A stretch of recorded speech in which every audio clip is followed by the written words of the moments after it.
Hello friends, आप सभी का स्वागत है ज्ञान क्लासेस चैनल पर। दोस्तों, हम लोग पढ़ रहे हैं डीएलएड तृतीय सेमेस्टर का लघु उत्तरीय प्रश्न। इसमें दोस्तों पेपर फर्स्ट शैक्षिक मूल्यांकन और पेपर टू दोस्तों आज देखेंगे समावेशी शिक्षा को। इसमें दोस्तों 2016 से 2024 तक के लघु उत्तरीय प्रश्नों को कंप्लीट कर रहे हैं और हमने दोस्तों बहुविकल्पी और अति लघु उत्तरीय करा दिए है। अगर नहीं देखे हो तो जो है डिस्क्रिप्शन में लिंक मिल जाएगा, नहीं तो प्लेलिस्ट में चले जाइएगा। सीरियल वाइज से सभी विषय लगे हुए हैं, उसको जो है देख लीजिएगा। एग्जाम में भी दोस्तों अब टाइम ज़्यादा नहीं रहा है, क्योंकि फर्स्ट सेमेस्टर वालों का जो है टीचिंग भी जो है समाप्ति होने वाला है और एग्जाम डेट बहुत ही जल्द आ जाएगा और फॉर्म भी जो है दोस्तों अब जल्द ही स्टार्ट होने वाला है। ठीक है, चलिए अब अपने टॉपिक पर चलते हैं दोस्तों। 2024 से स्टार्ट करते हैं। 2024 का पहला प्रश्न है, प्रतिभाशाली बालक किसे कहते हैं, उनकी मुख्य विशेषताएं बताइए। उत्तर हो जाएगा, प्रतिभाशाली बालक वे होते हैं जिनकी बुद्धि रचनात्मकता मतलब जो विकास कर सके, किसी भी चीज को तोड़ा फोड़ा बनाया जा सके। ठीक है, स्मरण शक्ति या नेतृत्व क्षमता या औसत बच्चों से अधिक होती है। ठीक है, जो औसत बच्चे होते हैं वो जो है प्रतिभाशाली वाले ज्यादा तेज होते हैं और औसत बच्चों से। ठीक है, इनकी विशेषताएं क्या होती है, तो पहली है जल्दी सीखने की क्षमता। ठीक, जो प्रतिभाशाली बच्चे होते हैं 140 आईक्यू से प्लस होते हैं और जो है ये जल्दी जल्दी सीखते हैं। दूसरा होती है मौलिक विचार और प्रश्न पूछने की रुचि, और तीसरा है समस्या समाधान में कुशलता, और चौथा है गहरी एकाग्रता, और पांचवा है नई नई चीजों को करने की इच्छा। ये बालक सामान्य सामान्य से अधिक जिज्ञासु और कल्पनाशील और सक्रिय होते हैं। आगे प्रश्न संख्या 2 है, समावेशी शिक्षा के सिद्धांत बताइए। तो उत्तर हो जाएगा समावेशी शिक्षा के सिद्धांत। इसमें पहला हो जाएगा समान अवसर। समान अवसर में दोस्तों हर छात्र को एक साथ पढ़ने का अवसर मिलता है। दूसरा हो जाएगा विविधता का सम्मान, अलग अलग क्षमताओं को स्वीकार करना। ठीक है, जो अलग अलग बालक हैं अलग अलग कार्य कर सकते हैं। ठीक है, अलग अलग उनकी क्षमता होती है, उनके कार्यों को जो है स्वीकार करना। तीसरा हो जाएगा लचीले पाठ्यक्रम और मूल्यांकन। ठीक है, ऐसा नहीं हो बहुत ज़्यादा कठोर बना दिए जाए और समझने में समस्याएं हों। ठीक है, मूल्यांकन करने में दोस्तों यानी उनकी जांच करने में जो है किस प्रकार से पढ़ाई हो रही क्या हो रही है। ठीक है, उसको जांचना जो है आसान होना चाहिए। और चौथा पॉइंट है दोस्तों सहभागिता पर जोर, सहयोग से सीखना, आपसी सहयोग बच्चे करके सीखें। पांचवा पॉइंट है भेदभाव मुक्त वातावरण। ठीक, सभी लोग एक ही स्थान पर बैठें, एक ही क्लास में बैठें, सभी लोग पढ़ें। ठीक, और छठवां है विशेष विशेष जरूरतों के अनुसार संसाधनों और सहायक तकनीकों का उपयोग, ताकि सभी छात्र मुख्य धारा में शिक्षा प्राप्त कर सकें। प्रश्न संख्या 3 है, परामर्श के महत्व बताइए। उत्तर हो जाएगा, परामर्श छात्रों को शैक्षिक व्यक्तिगत और सामाजिक समस्याओं का हल खोजने में मदद करता है। ठीक है, जो भी बालक हैं वहाँ पर पढ़ रहे हैं, उनको समस्या हो गई तो उनको जो है आप जान पाएंगे और उनका जो है समाधान करेंगे।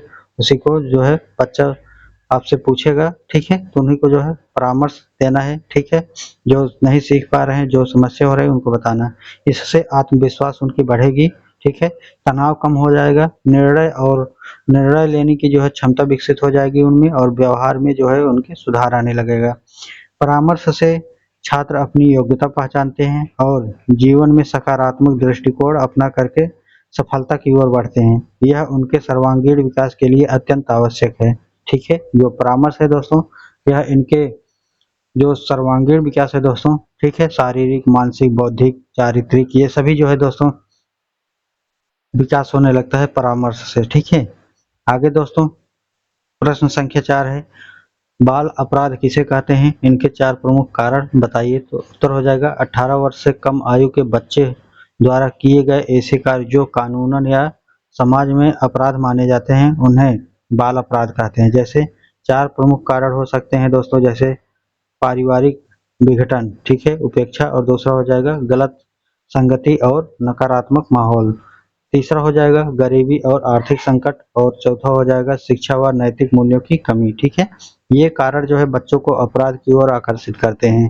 ठीक है, आगे प्रश्न संख्या 5 है, निर्देशन एवं परामर्श की अवधारणा स्पष्ट कीजिए। तो उत्तर हो जाएगा निर्देशन वह प्रक्रिया है जिसमें छात्रों को उनकी योग्यताओं, रुचियों और समस्याओं के अनुसार उचित दिशा दिखाई जाती है। और परामर्श क्या है कि परामर्श छात्र में व्यक्तिगत और सामाजिक शैक्षिक समस्याओं पर चर्चा कर समाधान ढूंढा जाता है। ठीक है, जो छात्र होते हैं दोस्तों पढ़ाई करते हैं तो उनको जो है किस समस्या में, किस पाठ में, किस चैप्टर में किस बारे में समस्या आ रही है उसको ढूंढ करके पता लगाना।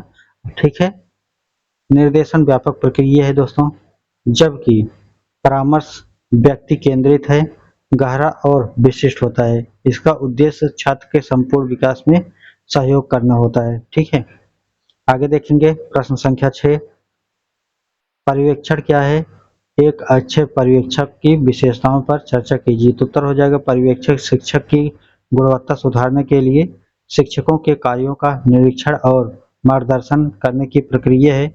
अच्छे पर्यवेक्षक की विशेषता क्या होती है? तो पहला हो जाएगा निरीक्षण, निष्पक्ष और सहानुभूति। ठीक है, जो अच्छे पर्यवेक्षक होंगे दोस्तों, ठीक है, तो वो जो है निष्पक्षता उनके अंदर होगी, जो होगा बात वही करेंगे। ठीक है, निष्पक्ष रूप से कोई भी भेदभाव नहीं होगी, और सहानुभूति जो है आपको मिलता रहेगा, कहाँ नहीं हो जाएगा। ठीक है, दूसरा पॉइंट है प्रेरित करने की क्षमता दोस्तों, उनमें जागृति होगी। और तीसरा पॉइंट है संप्रेषण कौशल, बात करने की कला और समस्याओं को समझने और हल करने की योग्यता होती है। ठीक है, पांचवा पॉइंट हो जाएगा आधुनिक शिक्षण पद्धतियों का ज्ञान, ये शिक्षक का मनोबल बढ़ा करके सुधार करने को सरल बनाते हैं। आगे देखेंगे प्रश्न संख्या 7, वाक दोष के प्रकार बताइए। ठीक है, तो वाक दोष जो है दोस्तों 3 प्रकार के होते हैं। पहला है हकलाना, जिसको बोलते हैं दोस्तों बोलते समय रुक रुक करके बोलना, तुतलाना जिसको कहते हैं। ठीक है, दूसरा हो जाएगा तोतलापन, कुछ ध्वनियों को गलत बोलने, जैसे स को थ, ठीक है, खाना को थाना, ठीक बोलना। तीसरा पॉइंट हो जाएगा उच्चारण दोष, दोष में दोस्तों शब्दों या ध्वनियों का गलत उच्चारण होने लगता है। ठीक है, ये दोष बोलने की स्पष्टता को प्रभावित करते हैं। ठीक है, आगे ध्यान देंगे दोस्तों प्रश्न संख्या 8 पर। दोस्तों पहली बार आए तो वीडियो को जो है लाइक कर दीजिएगा और सब्सक्राइब कर लीजिएगा, बेल आइकन दबाइएगा, ताकि जो है आप सभी को नोटिफिकेशन भी मिलता रहे अगले तैयारी करते समय पेपर की। ठीक है, तो आइए हम आगे बढ़ते हैं दोस्तों। प्रश्न संख्या 8 है श्रवण क्षत युक्त बालकों के प्रकार बताइए, इन बालकों की पहचान कैसे करेंगे? तो उत्तर हो जाएगा आंशिक बधिरता। ठीक है, हार्ड ऑफ हियरिंग, कम सुनाई देना। दूसरा हो जाएगा पूर्ण बधिर, मतलब बिल्कुल न सुनाई देना। तीसरा हो जाएगा दोस्तों अगर पहचान की बात करें तो पहचान में दोस्तों बार बार बात पूछना। ठीक है, एक ही बार जो है बार बार पूछी जाएगी अगर नहीं सुनाई देगा। ठीक है, तेज आवाज बोलना पड़ेगा, बोलने में कठिनाइयां होगी, आवाज पर प्रतिक्रिया न देने और पढ़ाई में ध्यान न देना। जब सुनाई ही नहीं देगा तो बच्चा कहाँ से ध्यान देगा? परीक्षण और चिकित्सीय जांच से भी इनकी पुष्टि होती है। ठीक है, इनकी जो है जांच कराई जा सकती है और उससे जो है पता लगाया जा सकता है क्या समस्या है। आगे प्रश्न संख्या 9 है विकलांग बालकों की पुनर्वास योजना तैयार कीजिए। ठीक है, तो उत्तर हो जाएगा पहला पॉइंट विशेष शिक्षा और सहायक तकनीकी का उपकरण देना। दूसरा हो जाएगा चिकित्सीय उपचार और परामर्श। तीसरा हो जाएगा व्यावसायिक प्रशिक्षण से आत्मनिर्भर बनाना। और चौथा पॉइंट हो जाएगा खेल कूद व सांस्कृतिक गतिविधियों में भागीदारी। और पांचवा पॉइंट है दोस्तों यहाँ पर सामाजिक जागरूकता कार्यक्रम। इस योजना का उद्देश्य इन बालकों को आत्मनिर्भर बना करके समाज की मुख्य धारा में जोड़ना। ठीक है, आगे देखेंगे प्रश्न संख्या 10 अपराधी बालकों की उपचार विधियों पर क्या करना है? प्रकाश डालना है। ठीक है, जो अपराधी बालक हैं उनको क्या क्या उपाय किया जा सकता है? तो पहला पॉइंट है परामर्श और मनोचिकित्सक द्वारा मानसिक तनाव कम करना। जो अपराधी बालक हैं दोस्तों उनको मनोविज्ञान या चिकित्सक के पास ले जाना चाहिए और वहां पर जो है वो आसानी से जो है उनकी मनोस्थिति को समझ करके कार्य करेंगे। दूसरा है नैतिक शिक्षा से अच्छे बुरे का भेदभाव सिखाना, क्या नैतिक चीजें हैं, क्या जो है अनैतिक चीजें हैं, उनको जो है बताना।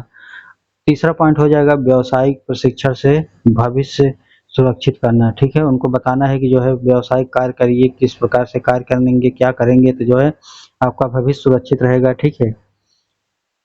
चौथा पॉइंट है खेल कूद और सांस्कृतिक गतिविधियों से सकारात्मकता की सोच बढ़ती है। पांचवा पॉइंट है परिवार और पुनर्वास केंद्रों के सहयोग से समाज में पुनः जोड़ना और इससे जो है आत्मविश्वास बढ़ता है और अपराध की प्रवृत्ति जो है घटने लगती है, ठीक है।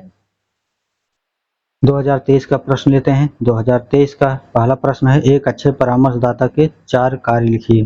तो पहला पॉइंट हो जाएगा छात्र की समस्याओं को सुन करके सहानुभूति के साथ समझाना, और दूसरा पॉइंट हो जाएगा आत्म विश्लेषण और निर्णय क्षमता विकसित करने में मदद करना। तीसरा पॉइंट हो जाएगा छात्र के व्यक्तिगत शैक्षिक और सामाजिक विकास के लिए मार्गदर्शन देना।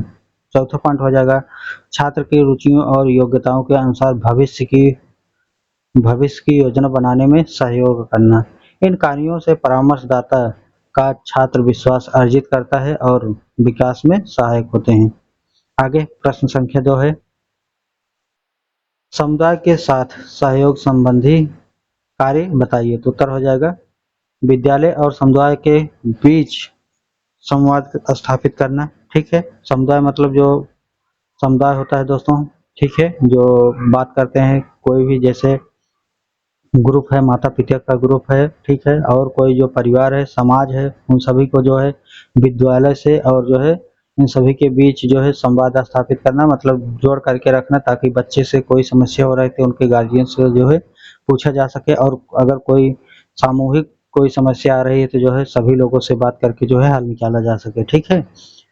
दूसरा पॉइंट हो जाएगा सामूहिक गतिविधियों और शिविरों और सेमिनार का जो है आयोजन करना। और आगे बात करेंगे अभिभावकों को बच्चों की प्रगति से अवगत कराना, ठीक है। स्थानीय संसाधनों का निरीक्षण में उपयोग करना, इन कार्यों से शिक्षा की गुणवत्ता बढ़ती है और समुदाय की सक्रिय भागीदारी सुनिश्चित होती है। तीसरा पॉइंट है निर्देशन एवं परामर्श में अंतर स्पष्ट कीजिए। तो निर्देशन व्यापक प्रक्रिया है जिसमें छात्रों को शिक्षा, व्यवसाय और व्यक्तिगत विकास की दिशा दिखाई जाती है, और यह समूह और व्यक्ति दोनों को प्रभावित करता है। परामर्श व्यक्तिगत, गहन और समस्या केंद्रित प्रक्रिया है जिसमें छात्र को उनकी विशेष समस्याओं के समाधान के लिए सहयोग दिया जाता है, ठीक है। निर्देशन मार्गदर्शन जबकि परामर्श समाधान की प्रक्रिया है।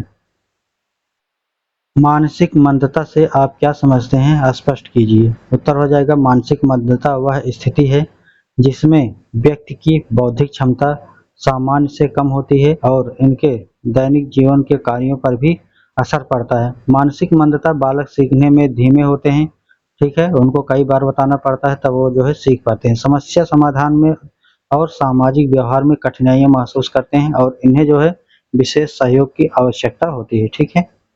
आगे बात करेंगे प्रश्न संख्या 5 वाद विवाद विधि से आप क्या समझते हैं। तो उत्तर हो जाएगा यह शिक्षण विधि है जिसमें दो पक्ष किसी विषय पर तर्क वितर्क करते हैं और एक पक्ष समर्थन में और दूसरा विरोध में तर्क देता है।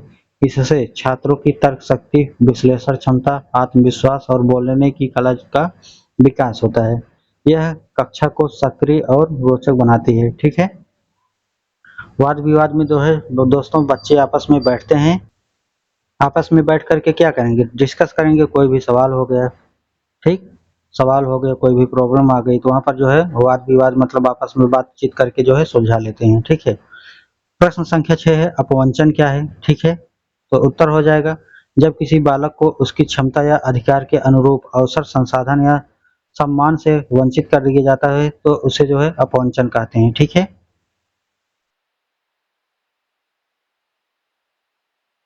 जैसे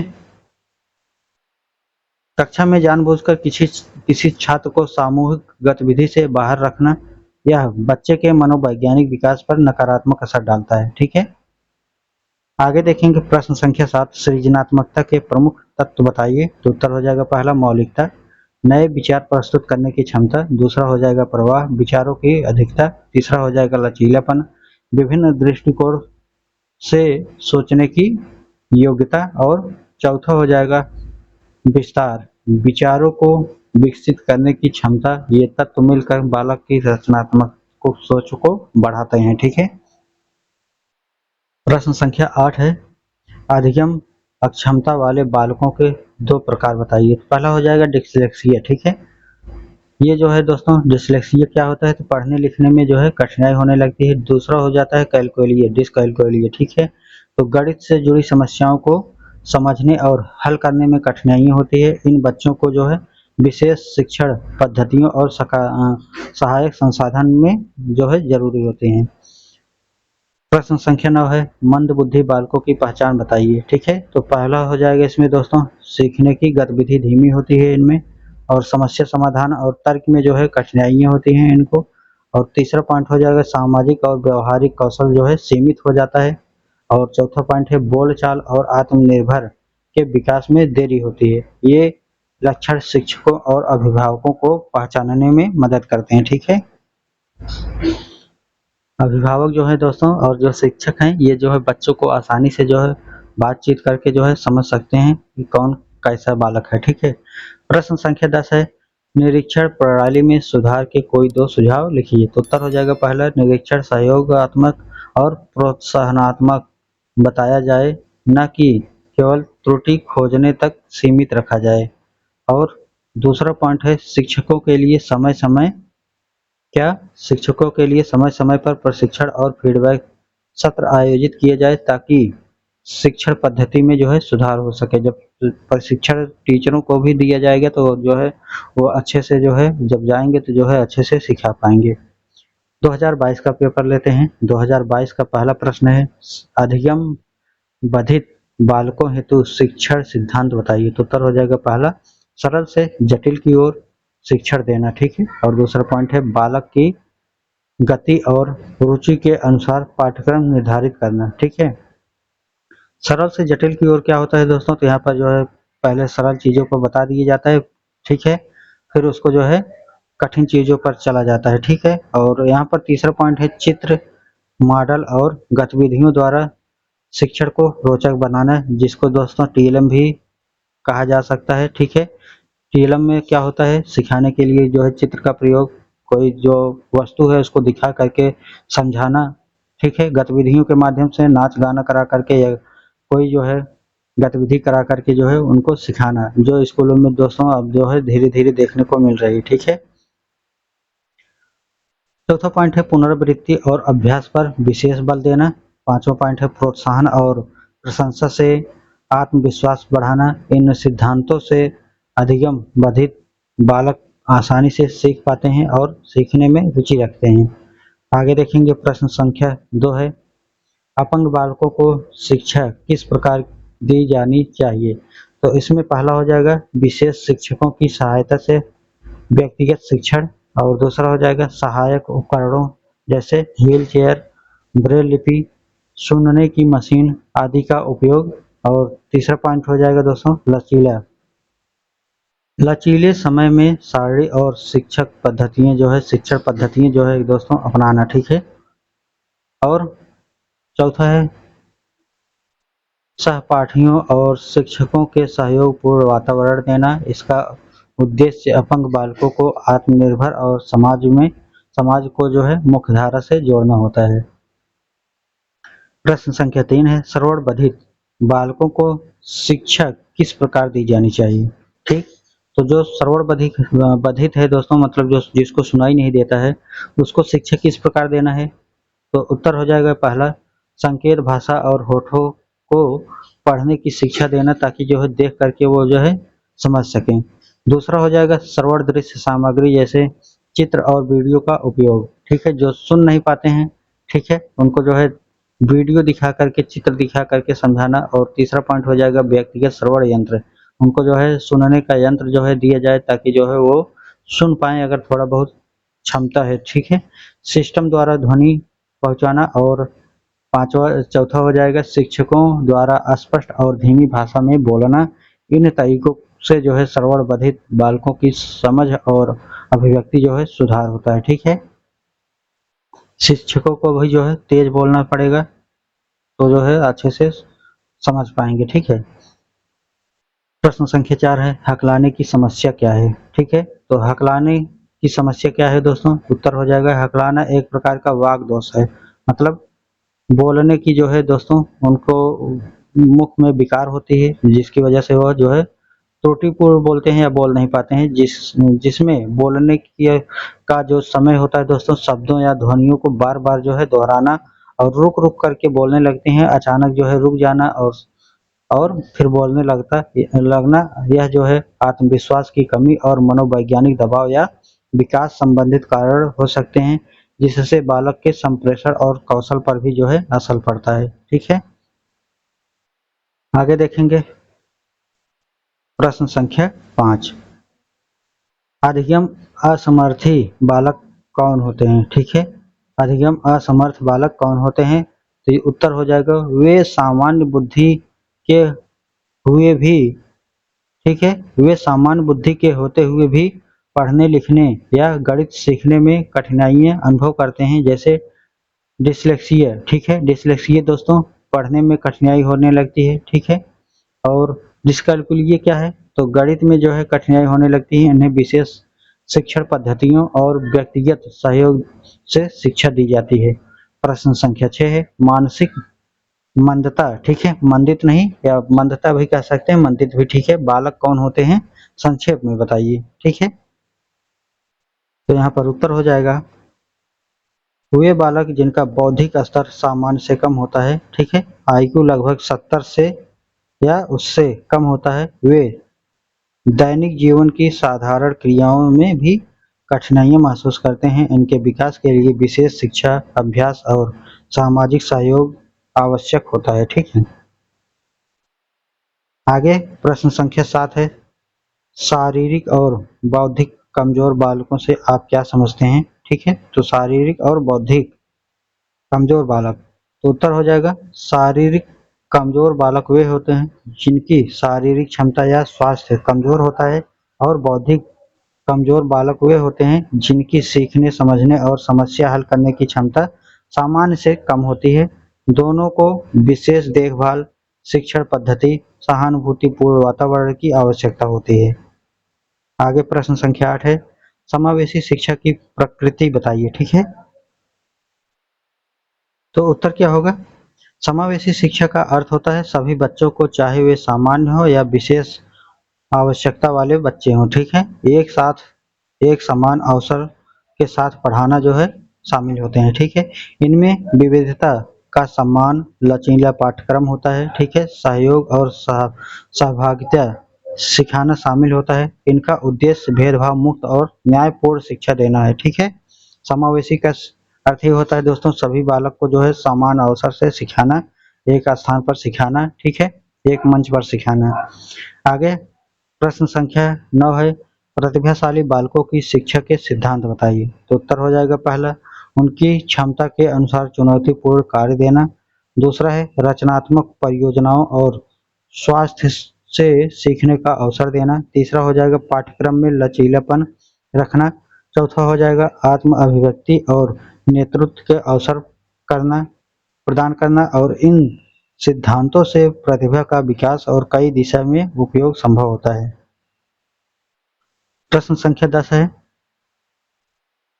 शैक्षिक पर्यवेक्षण की विशेषता बताइए। तो इसमें पहला हो जाएगा शिक्षकों को मार्गदर्शन और प्रोत्साहित करना। ठीक, और दूसरा है शिक्षण की गुणवत्ता में सुधार करना। शिक्षण मतलब जो शिक्षण में दोस्तों जो पढ़ाने की तरीके है उसको जो है गुणवत्ता को बढ़ाना, सुधार करना। ठीक है, जैसे डिजिटल बोर्ड ले आ देना, पहले किस प्रकार से पढ़ाया जाता था, जो विज्ञान जिस प्रकार से चल रहा है उस पर अपडेट रहना। तीसरा है समस्याओं की पहचान कर समाधान सुलझाना, और चौथा है नवीन तकनीकों और पद्धतियों को अपनाने में मदद करना। पर्यवेक्षण सहयोगात्मक विकास प्रधान होता है जिसमें शिक्षा की गुणवत्ता बढ़ती है। ठीक है, अब आइए 2021 का दोस्तों तो पेपर ही नहीं मिला मुझे। ठीक है, और नेट पर भी ढूंढ रहा था, नहीं मिले। 2020 का आइए देखते हैं। 2020 का पहला प्रश्न है, समावेशी शिक्षा के विकास हेतु क्या कदम उठाए गए। ठीक है, तो उत्तर हो जाएगा, पहला है सर्व शिक्षा अभियान और आरटीई अधिनियम द्वारा सभी बच्चों को शिक्षा का अधिकार देना, जो आर्टिकल 21 है दोस्तों। ये भी जो है सर्व शिक्षा अभियान मतलब सबको शिक्षा देने का बात करता है। ठीक है, आगे दूसरा है विशेष शिक्षक नियुक्ति करना। ठीक है, जो विशेष शिक्षक हैं उनको नियुक्ति करना ताकि जो है वो जो है बालक को सिखा सकें। तीसरा पॉइंट, सहायक उपकरणों जैसे ब्रेल लिपि, श्रवण यंत्र आदि की व्यवस्था करना। चौथा, लचीला पाठ्यक्रम रखना ताकि जो है बच्चे सीख सकें। मूल्यांकन पद्धतियाँ जो है उनका जो है जांच करने का तरीका सरल होना चाहिए। पांचवा पॉइंट है शिक्षक प्रशिक्षण कार्यक्रम में समावेशी शिक्षा पर बल देना।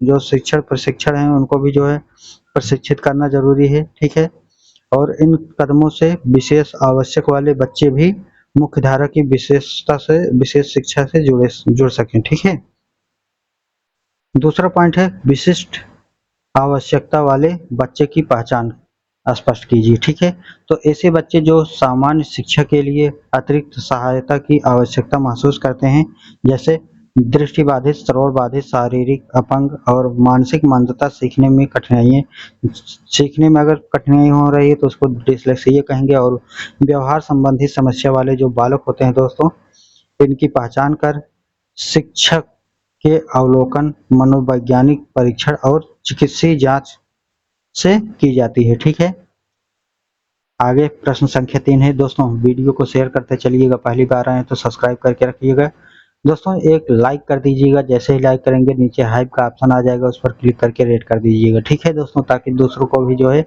इसका बेनिफिट मिल पाए। और कंजूसी बहुत करते हैं दोस्तों, कर दीजिएगा। ठीक है, प्रश्न संख्या 3 है, अस्थि बाधित बालकों की समस्याएं बताइए। ठीक है, चलते फिरते कठिनाइयाँ। दूसरा पॉइंट है सीढ़ी या ऊंचे स्थल पर जाने में दिक्कत। तीसरा पॉइंट है खेल कूद और सहपाठियों के साथ सामूहिक गतिविधियों में कम भागीदारी। चौथा है आत्मविश्वास की कमी और हीन भावना। पांचवा है विद्यालय भावना या परिवहन की उपयुक्त सुविधा का अभाव। ये समस्याएं शारीरिक और मनोवैज्ञानिक दोनों तरह से क्या होती है, ये प्रभावित होती है। चौथा पॉइंट है प्रतिभाशाली बालकों को परिभाषा द्वारा स्पष्ट कीजिए। ठीक है, तो उत्तर हो जाएगा प्रतिभाशाली बालक वह होता है जिसकी सामान्य से अधिक बौद्धिक क्षमता, रचनात्मकता या विशिष्ट प्रतिभा होती है। एनसीईआरटी के अनुसार ऐसे बालक जो बौद्धिक, कलात्मक और नेतृत्व या शैक्षिक क्षेत्रों से असाधारण क्षमता का प्रदर्शन करते हैं उन्हें प्रतिभाशाली माना जाता है। ये बच्चे तेजी से सीखते हैं और नए जो है विचार प्रस्तुत करते हैं। बाल अपराध के प्रमुख कारण लिखिए। ये जो है हम लोग पढ़ चुके हैं, फिर भी देख लेते हैं। पारिवारिक विघटन की उपेक्षा। दूसरा हो जाएगा गरीबी और बेरोजगारी। तीसरा हो जाता है नकारात्मक संगति, अपराधी माहौल। और चौथा हो जाता है शिक्षा का अभाव। पांचवा हो जाता है मानसिक या भावनात्मक तनाव। ये कारण जो है बालकों को अपराध की ओर आकर्षित करते हैं और सामाजिक विकास में रुकावट डालते हैं। ठीक है, आगे प्रश्न संख्या 6 है, परामर्शदाता के गुण स्पष्ट कीजिए। ठीक है, तो पहला पॉइंट है सहानुभूति और संवेदनशील। जो परामर्शदाता है वो सहानुभूति होना चाहिए और संवेदनशीलता होनी चाहिए उनमें। दूसरा है सक्रिय सुनने की कला। ठीक है, मतलब सक्रिय रहना चाहिए और सुनने की जो है कला होनी चाहिए ताकि जो है अच्छे से समझ में आए। ठीक है, तीसरा पॉइंट है गोपनीयता बनाए रखना। ठीक है, दूसरे की बात शेयर नहीं करना। ठीक है, और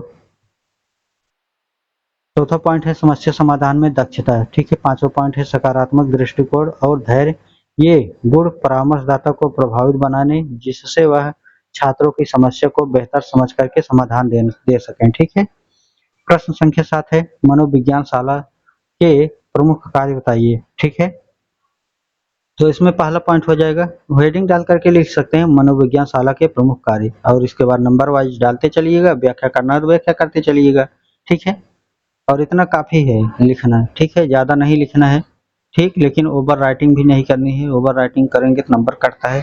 इतना लिख करके साफ साफ आएंगे तो इतना काफी है नंबर मिलने के लिए। ठीक है, पहला पॉइंट है छात्रों की क्षमता, रुचि और व्यवहार का मूल्यांकन। दूसरा हो जाएगा व्यक्तिगत परामर्श और समूह परामर्श देना। तीसरा हो जाएगा विशेष आवश्यक वाले बच्चों की पहचान कर और उनका सहयोग करना।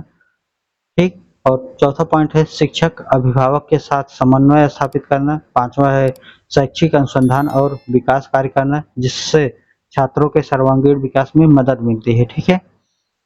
और प्रश्न संख्या 8 है भारतीय पुनर्वास परिषद के कार्यों का उल्लेख कीजिए। तो यहाँ पर विकलांग व्यक्तियों के पुनर्वास के लिए नीति निर्माण करना। और दूसरा है पुनर्वास से जुड़े पाठ्यक्रमों का मानकीकरण और अनुमोदन।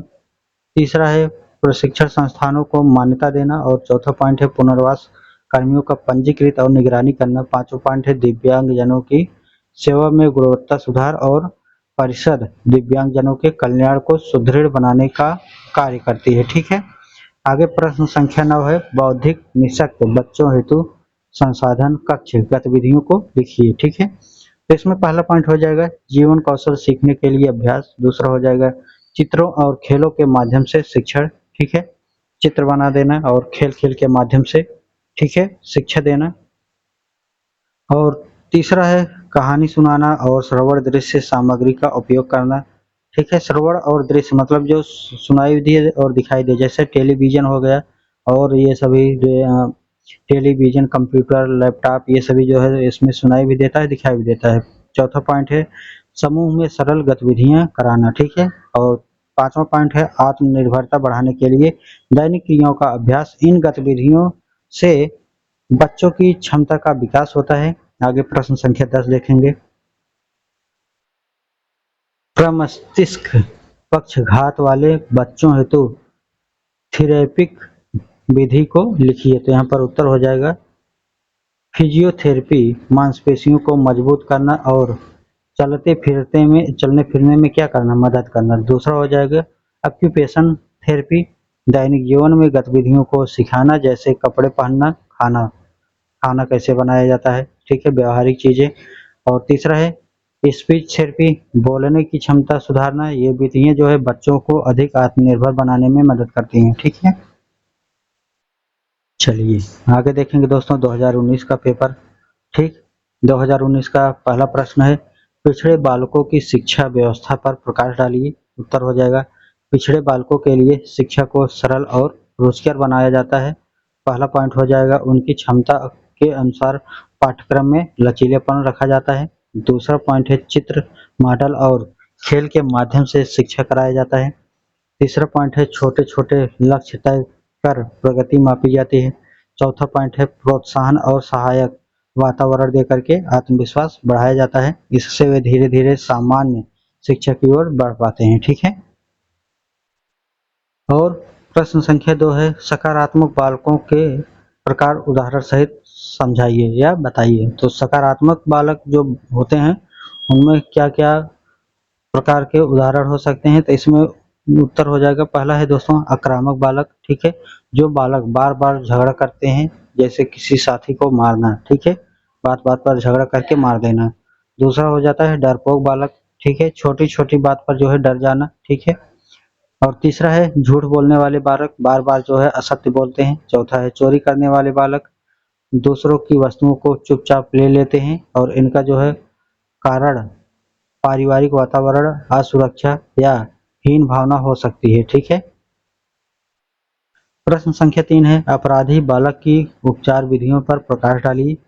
तो इसमें दोस्तों अपराधी बालक की उपचार, तो ये हेडिंग डाल करके लिख सकते हैं। पहला है व्यक्तिगत परामर्श द्वारा सही गलत की समझ देना। ठीक है। जो व्यक्तिगत परामर्श है दोस्तों, ठीक है, व्यक्तिगत मतलब जो बालक ने अपराध किया है उसी को जो है परामर्श देना, समझाना का क्या सही है क्या गलत है। दूसरा पॉइंट है समूह परामर्श से लेकर सकारात्मक सोच विकसित करना। ठीक है। तीसरा पॉइंट है मनोरंजन, खेल और कला गतिविधियों के माध्यम से ऊर्जा सकारात्मक शिक्षा देना। और चौथा पॉइंट है परिवार और स्कूल का सहयोग बढ़ाना। ये विधियां बच्चों को अपराध की आदतों से जो है बाहर निकालती हैं। ठीक है। जो अपराध करते हैं उनसे जो है बचा जा सकता है इन सभी माध्यमों से। आगे देखेंगे प्रश्न संख्या 4, निर्देशन तथा परामर्श में अंतर बताइए। तो उत्तर हो जाएगा निर्देशन एक व्यापक प्रक्रिया है। ठीक है, निर्देशन क्या है? व्यापक प्रक्रिया है जिसमें शिक्षा और व्यक्तिगत विकास से जुड़ा मार्गदर्शन शामिल है। यह समूह और व्यक्ति दोनों पर लागू होता है। परामर्श व्यक्तिगत प्रक्रिया है जिसमें किसी विशेष समस्या को हल करने के लिए गहन वातावरण की जाती है। निर्देशन दिशा दिखाता है, परामर्श जो है समाधान में सहयोग करता है। निर्देशन क्या करता है? दिशा दिखा देता है कि आपको किस प्रकार से कार्य को करना है, किस प्रकार से पढ़ना है, तो आप खुद पढ़ेंगे। ठीक है, और परामर्श क्या है? तो वो जो है इसमें सहयोग दिया जाता है और समझाया जाता है किस प्रकार से क्या करना है। ठीक है, आगे प्रश्न संख्या 5 है, विकलांग बालकों को की पुनर्वास योजना तैयार कीजिए। जो विकलांग बालक है दोस्तों, उनकी जो है पुनर्वास योजना तैयार करनी है। तो इसमें लिख सकते हैं पहला पॉइंट, विशेष शिक्षा केंद्र और संसाधन कक्ष की व्यवस्था। दूसरा पॉइंट है सहायक उपकरण जैसे व्हील चेयर, श्रवण यंत्र, ब्रेल सामग्री देना। ठीक है, व्यावसायिक प्रशिक्षण से आत्मनिर्भर बनाना। चौथा पॉइंट है सामुदायिक सहयोग और जागरूकता। ठीक है, और कार्यक्रम चलाना। पांचवा है चिकित्सीय और थेरेपी सेवाएं प्रदान करना। उद्देश्य हो जाएगा विकलांग बालकों को समाज की मुख्यधारा से जोड़ना। ठीक है, प्रश्न संख्या 6 है, वाक दोष के प्रकार बताइए।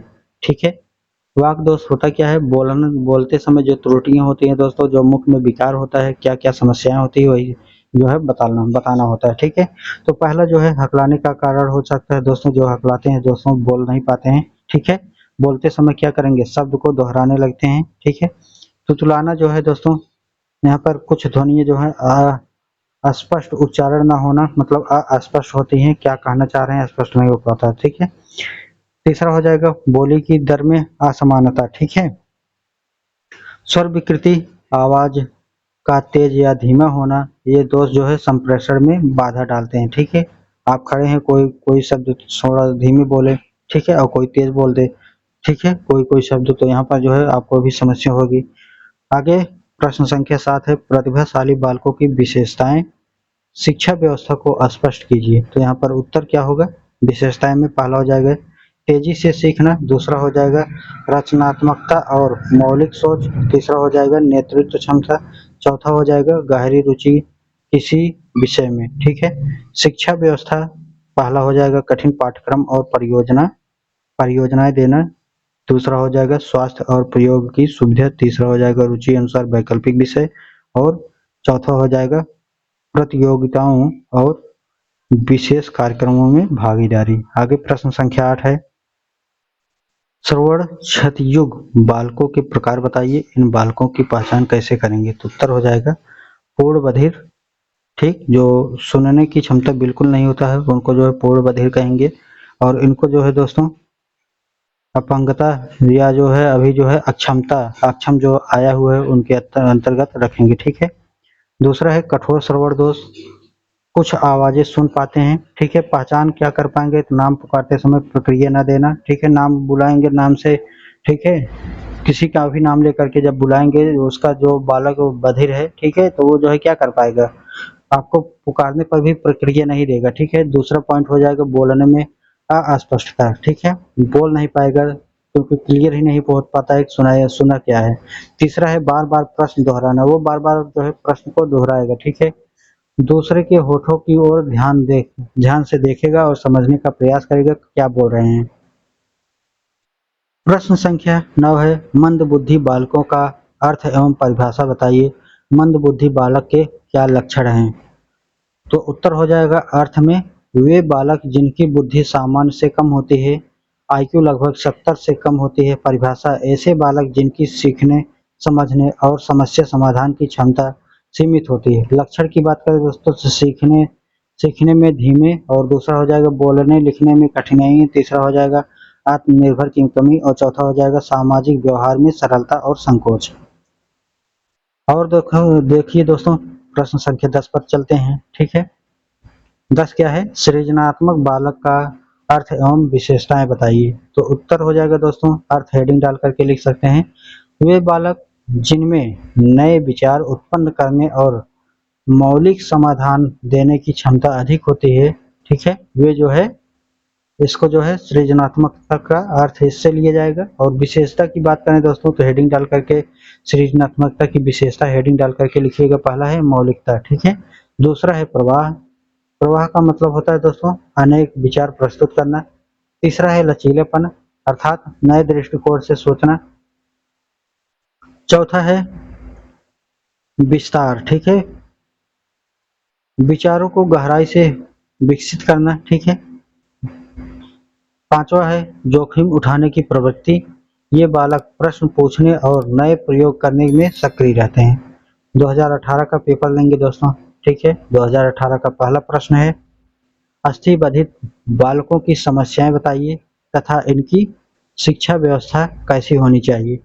तो उत्तर हो जाएगा समस्याएं, समस्याएं, ठीक है, अस्थि बाधित बालकों की समस्याएं, इतना लिखिएगा पूरा। इसके बाद जो है नीचे हेडिंग डालते लिखिएगा चलने फिरने में कठिनाइयां, ठीक है, तो जो अस्थि बाधित होते हैं दोस्तों उसको जो है चलने फिरने में कठिनाइयां होती है, मान लीजिए पैर में कोई फ्रैक्चर हुआ है और कोई समस्या है। दूसरा हो जाएगा खेल कूद और समूह कार्यभारी में सहभागिता की कमी, ठीक है, अगर बच्चा विकलांग है तो वहाँ पर जो है, ठीक है, कहीं भी सामूहिक कार्यक्रम है या कोई भी विद्यालय होगा जाने में क्या है एक बार सोचना पड़ेगा। तीसरा पॉइंट है आत्मविश्वास की कमी, चौथा पॉइंट है विद्यालय सीढ़ी और परिवहन जैसी भौतिक बाधाएं, शिक्षा व्यवस्था, पहला है विशेष कक्षाओं और संसाधन कक्षा की व्यवस्था, दूसरा है सहायक उपकरण व्हील चेयर, ठीक, विशेष डेस्क का उपयोग, लचीली पाठ्यक्रम और मूल्यांकन, चौथा है सहयोगपूर्ण वातावरण बनाना, वे समान अवसर पाते हैं, ठीक है। आगे बात करेंगे दोस्तों प्रश्न संख्या 2 की, समावेशी बालकों के लिए चलाई जा रही कार्यक्रम, ठीक है, योजनाएं एवं नीतियों के बारे में बताइए। तो उत्तर में लिखिएगा सर्व शिक्षा अभियान हेडिंग डाल करके सभी बच्चों को शिक्षा का अवसर देना, दूसरा हो जाएगा समावेशी शिक्षा का योजना, ठीक है, आईईडीसी विशेष आवश्यक वाले बच्चों को सामान्य स्कूल में पढ़ाना, ठीक है, तीसरा है दिव्यांगजन का अधिकार अधिनियम 2016 समान अधिकार और अवसर, ठीक है, इनको भी जो है सामूहिक में विद्यालय में पढ़ाना जो है ये 2016 दिव्यांगजन अधिनियम में आता है।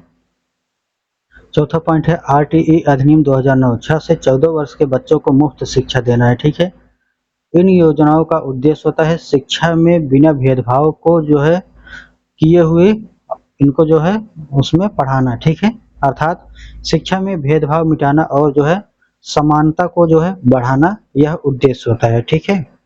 आगे प्रश्न संख्या 3 है लेखन और अयोग्यता से आप क्या समझते हैं।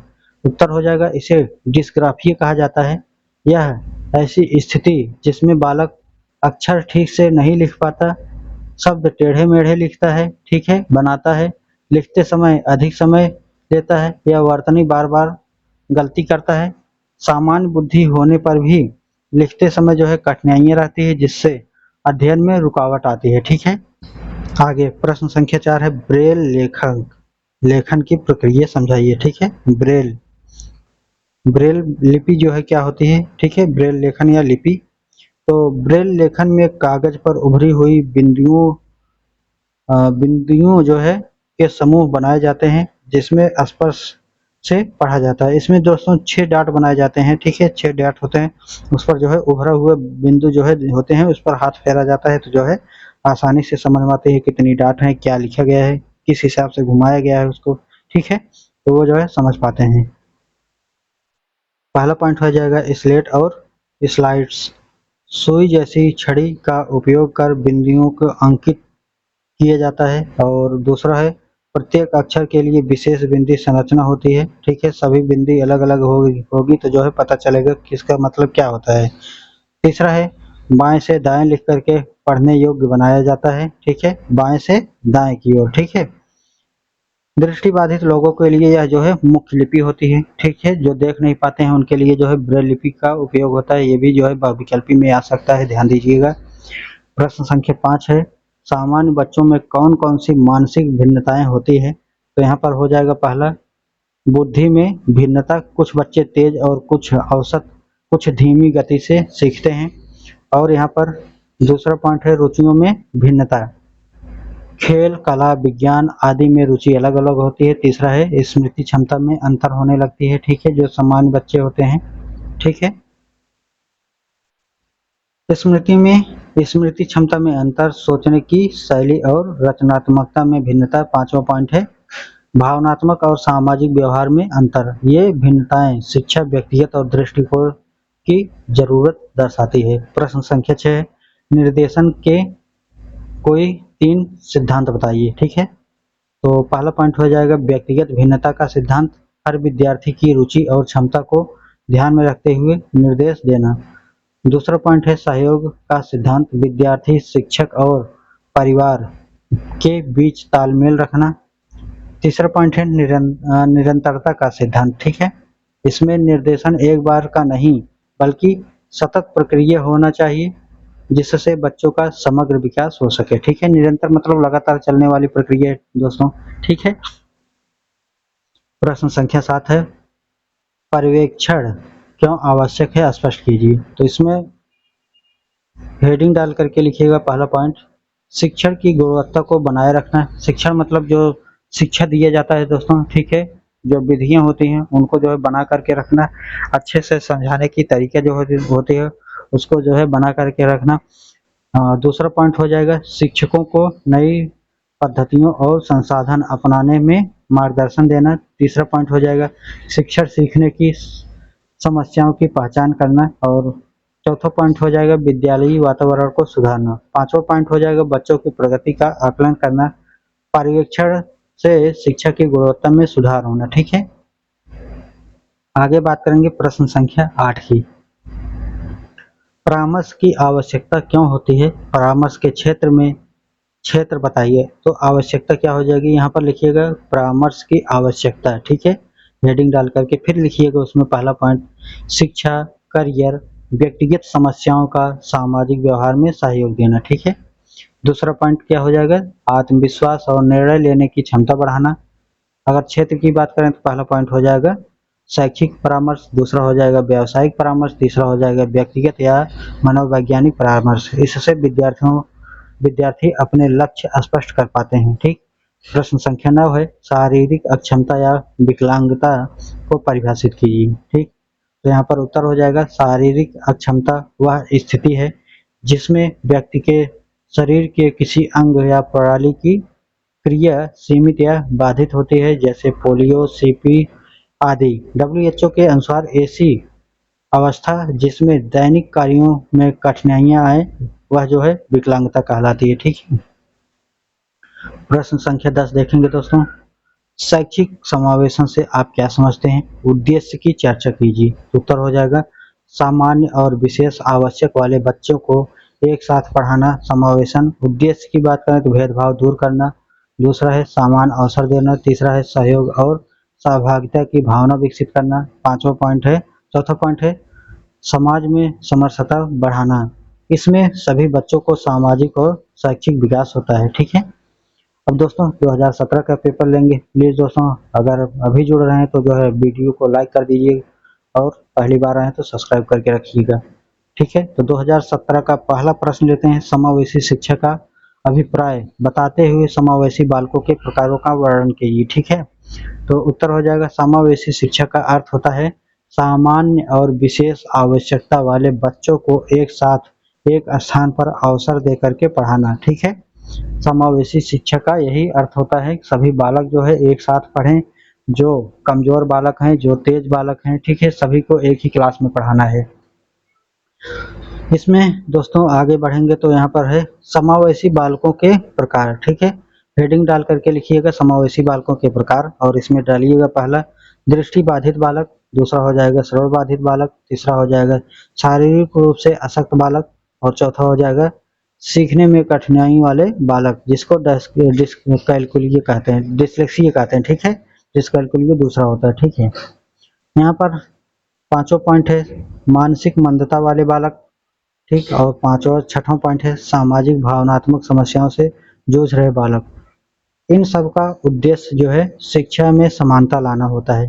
प्रश्न संख्या 2 है समावेशी शिक्षा मुख्यतः किन सिद्धांतों पर आधारित है। तो 23 हो जाएगा दोस्तों सामान्य अवसर सिद्धांत, हेडिंग डाल करके पहला सभी बच्चों को बिना भेदभाव के शिक्षा देना।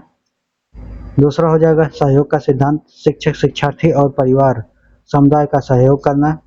तीसरा है व्यक्तिगत भिन्नता का सिद्धांत, प्रत्येक बालक अलग अलग क्षमता और जरूरत को समझकर शिक्षा प्रदान करना, जिससे शिक्षा सबके लिए सुलभ और प्रभावी बनती है। ठीक है। प्रश्न संख्या 3 क्या है? समस्यात्मक बालक बनने के कारण एवं निदान को स्पष्ट कीजिए। तो उत्तर हो जाएगा कारण में, समस्यात्मक बालक बनने के कारण इतना लिखिएगा। ठीक है, केवल कारण नहीं डालिएगा, लिखिएगा समस्यात्मक बालक बनने के कारण, इसके बाद फिर नीचे लिखिएगा पारिवारिक उपेक्षा। ठीक, दूसरा हो जाएगा आर्थिक सामाजिक असुरक्षा, और तीसरा हो जाएगा अनुचित संगति, और चौथा हो जाएगा मानसिक तनाव। ठीक है, इन सभी को लिख करके एक एक लाइन बढ़ा भी सकते हैं। अब समस्यात्मक बालक के निदान क्या होते हैं? ठीक है, तो इसमें लिखिएगा पहला व्यक्तिगत और समूह परामर्श। ठीक है, इसमें व्यक्तिगत रूप से और समूह रूप से सभी को जो है निदान देना चाहिए। दूसरा है विशेष शिक्षा और व्यवहार संशोधन। तीसरा है शिक्षक अभिभावक सहयोग। चौथा है रचनात्मक गतिविधियों में भागीदारी और उद्देश्य बालक को सामान्य विकास की दिशा में लाना। ठीक, प्रश्न संख्या 4 है अपवंचित वर्ग के बच्चों की शिक्षा व्यवस्था पर प्रकाश डालिए। ठीक है, इसमें पहला हो जाएगा निःशुल्क और अनिवार्य शिक्षा। दूसरा हो जाएगा छात्रवृत्ति और मध्याह्न भोजन जैसी योजनाएं। ठीक है, तीसरा हो जाएगा विशेष पाठ्यक्रम और सहायक सामग्री। चौथा हो जाएगा सामुदायिक शिक्षण केंद्र और आवासीय विद्यालय। पांचवा हो जाएगा शिक्षकों को विशेष प्रशिक्षण, और इससे अपवंचित वर्ग के बालकों को भी समान अवसर मिलना चाहिए। ठीक है, ये जो इसमें हमने पॉइंट की बात किया है, ये जो है अपवंचित बालक जो है इनको भी मिलना चाहिए। ठीक है, लेकिन अगर ये नहीं मिल पा रहा है तो जो है इनको जो है अपवंचित बालक कह सकते हैं। ठीक है, ये जो है शिक्षा व्यवस्था पर प्रकाश डालनी है तो इनको लिख करके एक एक लाइन, दो दो लाइन या हेडिंग डाल करके भी इतना छोड़ देंगे तो भी जो है पूरा नंबर आसानी से मिल जाएगा। प्रश्न संख्या 5 है समस्यात्मक बच्चे तथा प्रभावशाली बच्चों की अलग अलग विशेषताएं लिखिए। ठीक है, तो समस्यात्मक जो बच्चे हैं इसमें पहला हो जाएगा व्यवहार में असमानता। दूसरा हो जाएगा चिड़चिड़ापन, झूठ बोलना या आक्रामकता। तीसरा हो जाएगा आत्मविश्वास की कमी। ठीक है, अब यहीं पर दोस्तों प्रतिभाशाली बच्चे की अगर बात करें तो जो प्रतिभाशाली बच्चे होते हैं वो 140 IQ से प्लस होते हैं। ठीक है, टर्मन के अनुसार। ठीक है, 140 से प्लस IQ वाले बच्चे को प्रतिभाशाली बच्चे कहते हैं। ठीक है, पहला हो जाएगा सीखने तेजी से सीखते हैं, और दूसरा हो जाएगा मौलिक सोच और रचनात्मकता। तीसरा हो जाएगा नेतृत्व क्षमता और जिज्ञासा। दोनों जो है दोनों के विकास के लिए जो है अलग अलग शिक्षा पद्धति आवश्यक है। ठीक है, प्रश्न संख्या 6 है विशिष्ट बालकों के मूल्यांकन के उद्देश्य लिखिए। तो उत्तर क्या हो जाएगा? पहला पॉइंट है विशेष आवश्यकताओं की पहचान करना। ठीक है, जो विशिष्ट बालक हैं उनके मूल्यांकन करने के लिए विशेष आवश्यकता की पहचान करना, और दूसरा है व्यक्तिगत शिक्षण योजना बनाना। ठीक है, व्यक्तिगत रूप से उनका देखना, ठीक है, कि किस प्रकार से क्या कर रहे हैं। तीसरा पॉइंट है व्यक्तिगत को नियमित रूप से मापन करना। ठीक है, जो प्रगति है दोस्तों उनका, जो व्यक्तिगत बालक है या जो विशिष्ट बालक है, ठीक है, सभी लोग को मिला करके जो पढ़ाया जा रहा है उन सभी का प्रगति किस प्रकार से हो रहा है, बच्चे सीख पा रहे हैं या नहीं सीख पा रहे हैं, उनको जो है क्या करना है, नियमित रूप से मापन करना है। ठीक है, चौथा पॉइंट है शिक्षण पद्धतियों में सुधार करना, और पांचवा पॉइंट है अभिभावकों और शिक्षकों को जानकारी देना कि बालक जो है किस प्रकार से सीख रहे हैं, अच्छा प्रदर्शन कर रहे हैं या नहीं कर पा रहे हैं। ठीक है, इससे शिक्षा अधिक जो है प्रभावी बनती है। ठीक है, प्रश्न संख्या 7 है परामर्श की आवश्यकता के कारणों का उल्लेख करिए। तो यहाँ पर पहला हो जाएगा विद्यार्थियों की व्यक्तिगत और शैक्षिक समस्याओं को हल करना। दूसरा हो जाएगा आत्मविश्वास और निर्णय क्षमता विकसित करना। तीसरा हो जाएगा करियर और भविष्य की दिशा तय करने में मदद करना, और चौथा पॉइंट हो जाएगा मानसिक तनाव कम करना, और परामर्श से विद्यार्थी अपने लक्ष्यों को बेहतर समझ पाते हैं। ठीक है, प्रश्न संख्या 8 है, शैक्षिक परामर्श एवं निर्देशन में योगदान करने वाली संस्थाओं का उल्लेख करते हुए जिला शिक्षा एवं प्रशिक्षण संस्थान के कार्य के संबंध में लिखिए। ठीक है, तो आइए देख लेते हैं दोस्तों।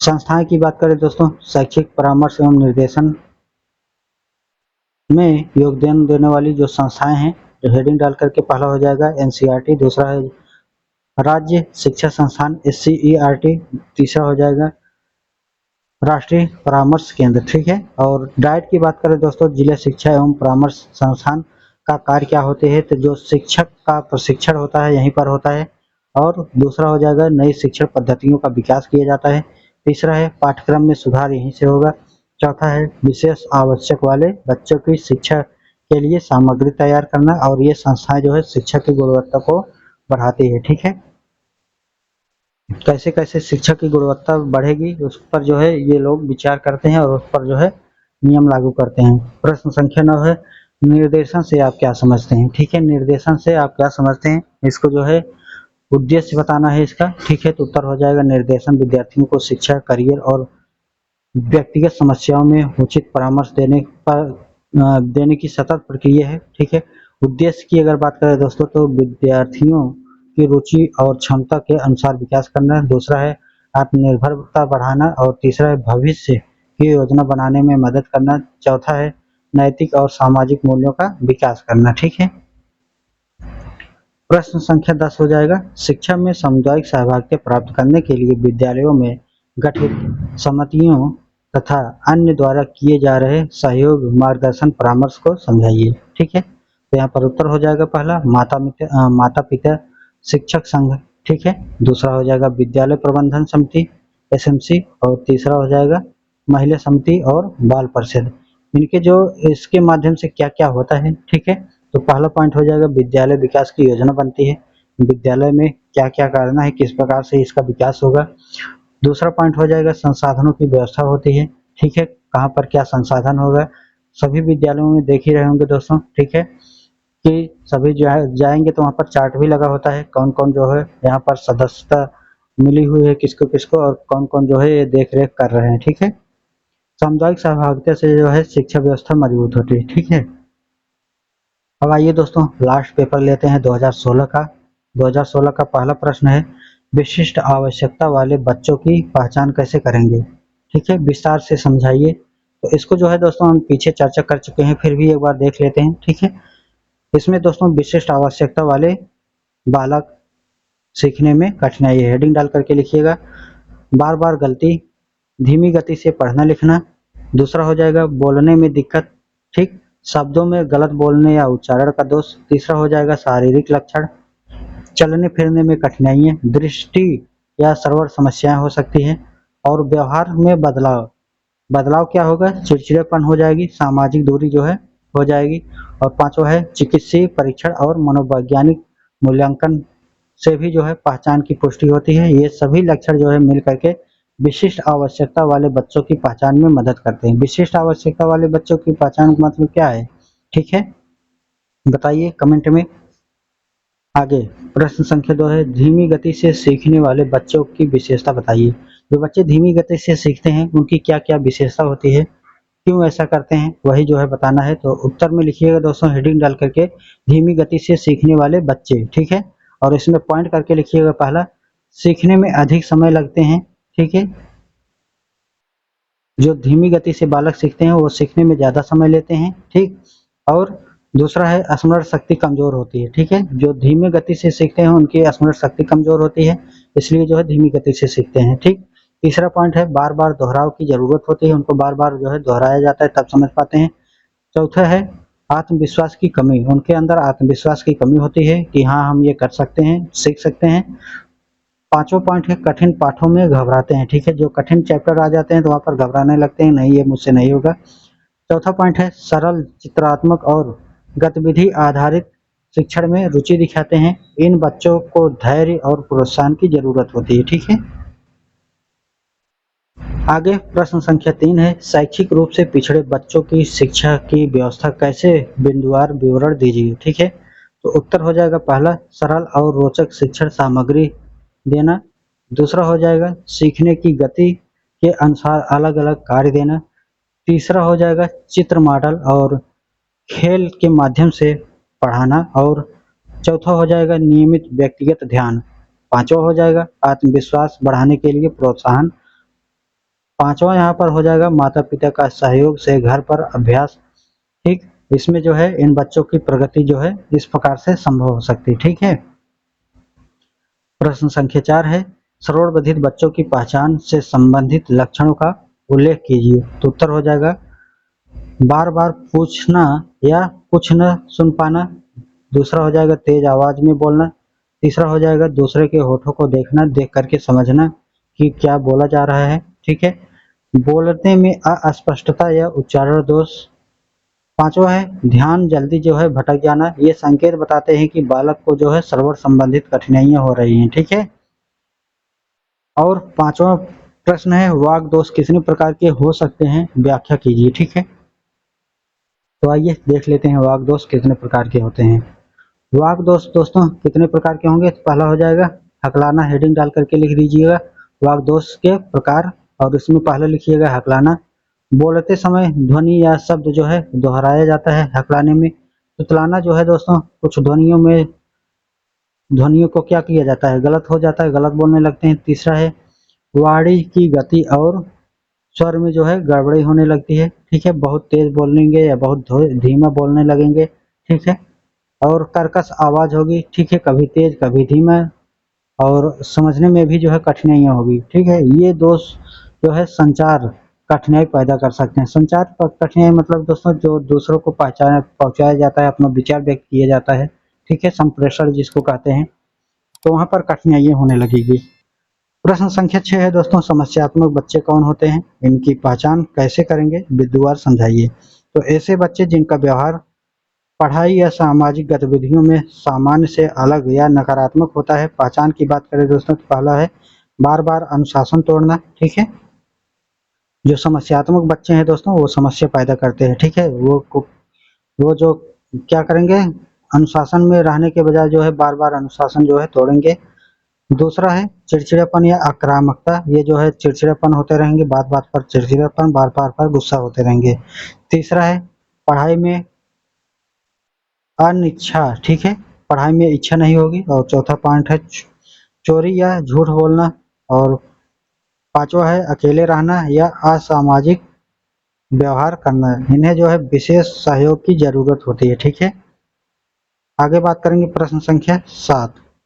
निर्देशन का अर्थ, उद्देश्य, आवश्यकता एवं क्षेत्र की विशिष्ट व्याख्या कीजिए। तो निर्देशन क्या हो जाएगा दोस्तों, निर्देशन का अर्थ डाल करके ठीक है विद्यार्थियों को शिक्षा, करियर और व्यक्तिगत आवश्यकताओं में मार्गदर्शन देना। ठीक, ये अर्थ हो जाएगा। उद्देश्य की बात करेंगे दोस्तों तो यहाँ पर पहला पॉइंट हो जाएगा सही दिशा दिखाना। दूसरा है निर्णय क्षमता बढ़ाना। आवश्यकता, ठीक, आवश्यकता क्या क्या होती है इसकी। ठीक, निर्देशन की आवश्यकता क्या होगी, तो व्यक्तिगत भिन्नता को समझाना। दूसरा है विद्यार्थियों की रुचि और योग्यता के अनुसार सहयोग। क्षेत्र की बात करेंगे दोस्तों तो पहला हो जाएगा शैक्षिक निर्देशन। ठीक है, जो शिक्षा दिया जाता है वहां पर निर्देश। दूसरा पॉइंट हो जाएगा व्यावसायिक निर्देशन, जो व्यवसाय होता है उस पर निर्देश। ठीक है, व्यक्तिगत निर्देश, इससे विद्यार्थी अपने जीवन को बेहतर दिशा दे पाते हैं। ठीक है, आइए प्रश्न संख्या 8 लेंगे। परामर्श को परिभाषित करते हुए इनके उद्देश्य लिखिए। तो उत्तर हो जाएगा परामर्श को परिभाषित करते हुए, उत्तर तो परिभाषा क्या हो जाएगा, प्रशिक्षित व्यक्तियों द्वारा व्यक्तिगत वार्ता के माध्यम से समस्या का समाधान करने की प्रक्रिया है। उद्देश्य की बात करेंगे दोस्तों यहाँ पर पहला हो जाएगा विश्वास बढ़ाना, आत्मविश्वास बढ़ाना। दूसरा हो जाएगा निर्णय क्षमता विकसित करना। तीसरा हो जाएगा मानसिक तनाव कम करना। चौथा पॉइंट हो जाएगा करियर और जीवन में दिशा तय करना। ठीक है, आगे प्रश्न संख्या 9 है परामर्श में सहयोग देने वाली संस्थाओं का उल्लेख कीजिए। ठीक है, तो परामर्श में देने वाली संस्था का उल्लेख करना है, जो हम कर भी चुके हैं एक बार। ठीक है, तो NCERT, दूसरा है राज्य संस्थान SCERT, तीसरा है जिला शिक्षा एवं प्रशिक्षण संस्थान डाइट जिसको बोलते हैं, चौथा है मनोविज्ञान केंद्र करियर परामर्श केंद्र। ये संस्थान विद्यार्थियों और शिक्षकों को परामर्श सेवाएं उपलब्ध कराती हैं। ठीक है, प्रश्न संख्या 10 देखेंगे दोस्तों। बाल अधिगम में निर्देशन एवं परामर्श का महत्व समझाइए। तो उत्तर हो जाएगा पहला, बाल अधिगम में निर्देशन हेडिंग डाल करके पहला, विद्यार्थियों को सही दिशा और योजना बनाने में मदद। दूसरा पॉइंट, व्यक्तिगत समस्याओं को हल करना। तीसरा पॉइंट, आत्मविश्वास और रुचि विकसित करना। ठीक है। करियर चयन का सहयोग, सकारात्मक सोच और सामाजिक व्यवहार को प्रोत्साहित करना। इससे सीखने की प्रक्रिया सरल और प्रभावी बनती है। ठीक है दोस्तों, वीडियो जो है कैसा लगा एक बार लाइक कर दीजिएगा, पहली बार है सब्सक्राइब कर लीजिएगा, वीडियो को शेयर कर दीजिएगा। लाइक करने के बाद दोस्तों नीचे हाइप का ऑप्शन आएगा, उस पर जो है रेट कर दीजिएगा। ठीक है, तो चलिए दोस्तों मिलते हैं नेक्स्ट वीडियो में।